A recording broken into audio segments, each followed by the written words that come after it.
The economy is going to change no matter what you want it to do. The weather is going to change. Relationships are going to change. Everything in life is always changing. We don't have to work on change. Change is automatic, but progress is not.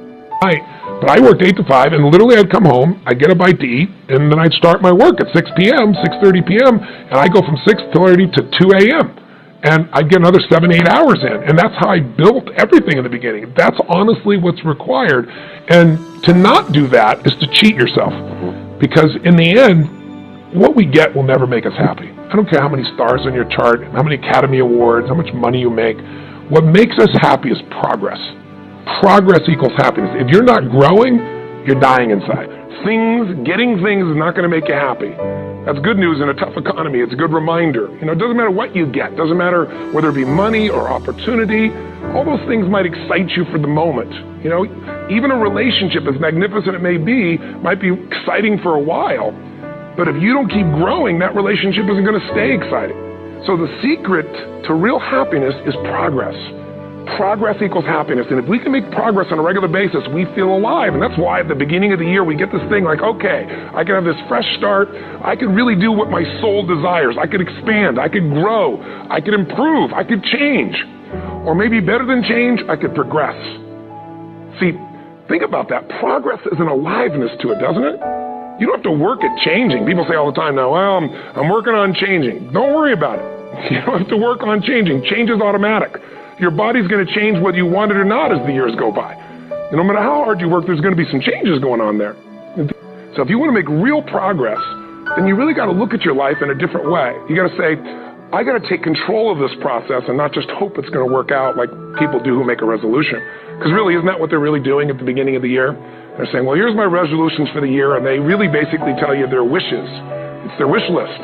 It's what they hope it all comes together. And then they call it a resolution, but they don't know what a resolution is. When you resolve something, to have a resolution is to resolve it. When you resolve, this is how it's going to be. That's when you cut off any possibility except the thing you've committed to. It's like the old adage, if you want to take the island, you burn the boats. Because when you burn those boats, there's no going back. You're going to find a way to make things work. And most people, they're stating what they hope will come together, and if it doesn't happen, then they're disappointed, but they're not too disappointed because they're not too vested.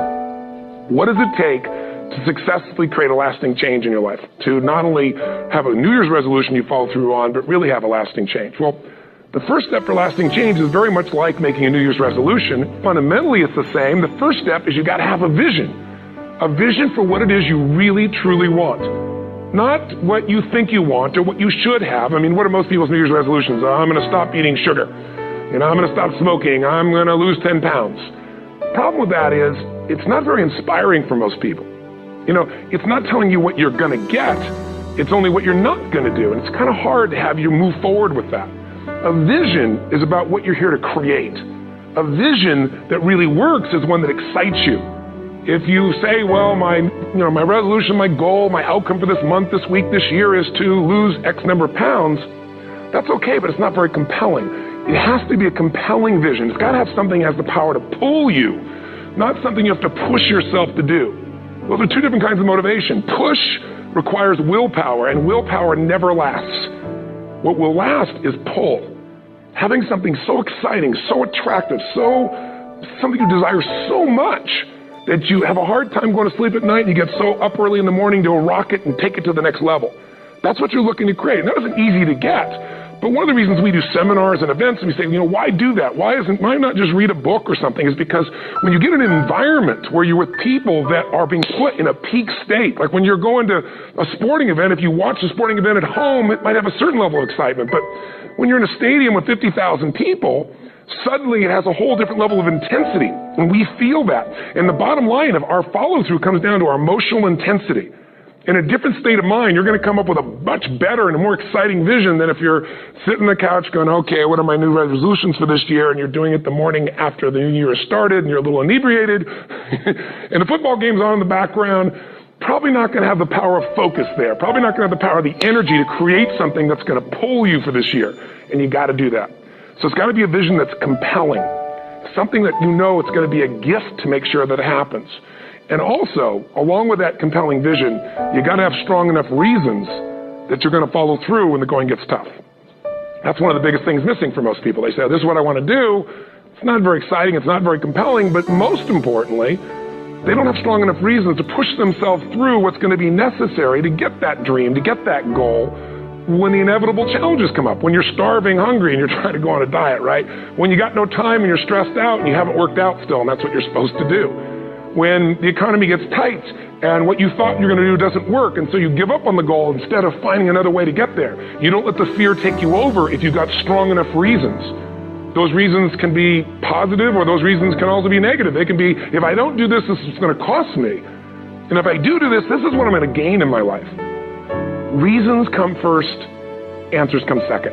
If you get a compelling vision and you got strong enough reasons that will push you through the tough times, you're going to do things other people don't do. Instead of collapsing, even if you get off target, you won't go, oh, I blew it. You'll get right back on target, make the change, make things happen. And I know you've done this in many areas of your life. Just think about it again. I'm not teaching you something really new here today.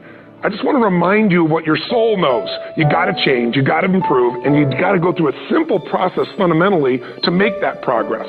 First step, vision that's compelling. Second step, make sure that there's strong enough reasons to follow through. Third step, you got to review it and feel it every day. I mean, anything. Have you ever had this happen in your life? Has there been anything in your life that you've ever wanted so badly? You were so desirous of it. You had such a hunger for it that you couldn't stop thinking about it. Could have been a career move, could have been when you were a kid, a car, it could have been a relationship, it could have been anything, but you were obsessed. You wanted to make this happen. You wanted to attract this to your life. You just wanted something. And you didn't even know how to get it. But it was so compelling to you. You kept thinking about it every day, envisioning it, imagining it, feeling it. And then stuff happened. And suddenly you started to attract people or situations to your life, and it just came together. Like, you didn't even have a total plan. It was just that it was so a part of your focus with so much intensity and emotion so often that it sensitized you to notice anything that could get you there. There's a part of your brain called the reticular activating system. For short, we call it the RAS. That part of your brain determines what you notice in the world.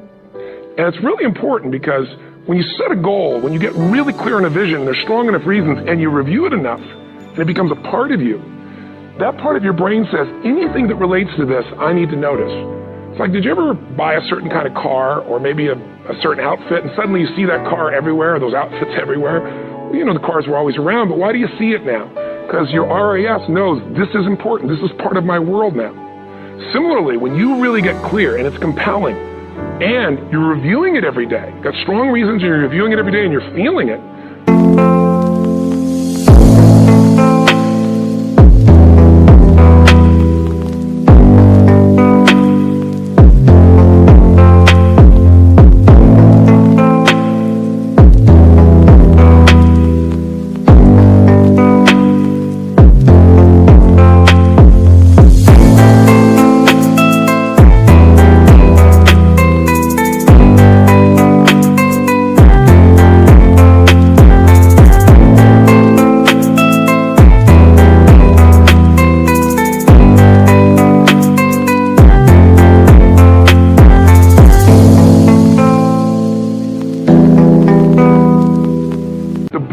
becomes incredibly acute at noticing anything to get you to move forward. And so that's the power of this. So, you know, what do people do with a New Year's resolution? They come up with something they kind of want.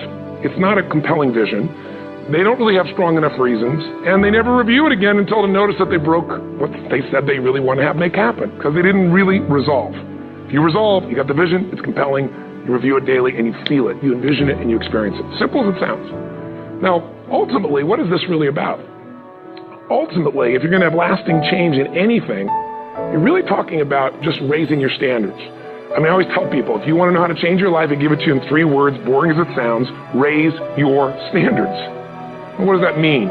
Corny as it sounds. Raise your standards. Well, thank you for the breakthrough thought, Tony. I'm glad I wasted my time watching this little email with you.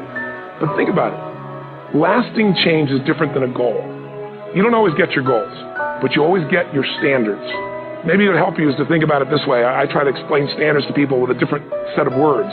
Think of it as everybody in life gets their musts. They don't get their shoulds. Like, think about it. Most people have a list of shoulds, don't they? Don't you have a list of the shoulds, things you should do, you should follow through on? I should lose some weight, I should work out more, I should make more calls, I should respond more rapidly to my email, whatever, I should get into the office earlier. I should be, more confident. Whatever your should list is, people love to have their should list be met, but it's kind of like New Year's resolutions. If it does, it's really exciting, but if it doesn't, which is most of the time, it's a little disappointing, but you kind of know it's not going to happen. But when you decide something is a must for you, an absolute must, when you cut off any possible, you say, I'm going to find the way or I'm going to make the way. Human beings, when they resolve things, when they make a real resolution inside themselves, which is they raise the standard and they make it a must, they find the way. Think about it in your own life. Haven't you had some area of your life where you raised your standard and your life has never been the same? Maybe at one time in your life you smoked cigarettes, or you did something and you did it for years and you kept trying to change it and kept telling yourself I should. And then one day something happened. Something just clicked you over. Something took you over that kind of tipping point.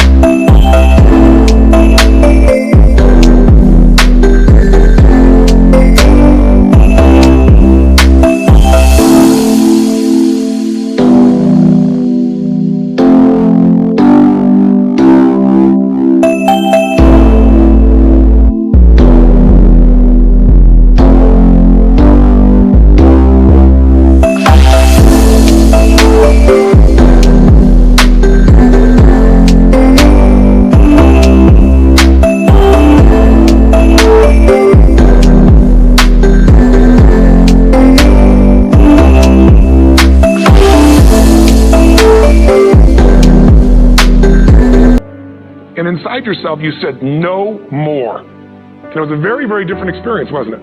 Something inside of you shifted. And what was a should became a must, and you've never gone back.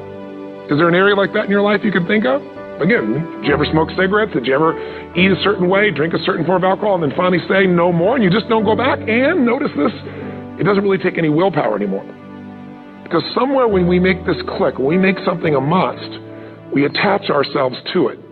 It becomes part of our identity. And one thing I've learned in the last, 33 years of working with people from now over 100 countries, 4 million people, is human beings absolutely follow through on who they believe they are.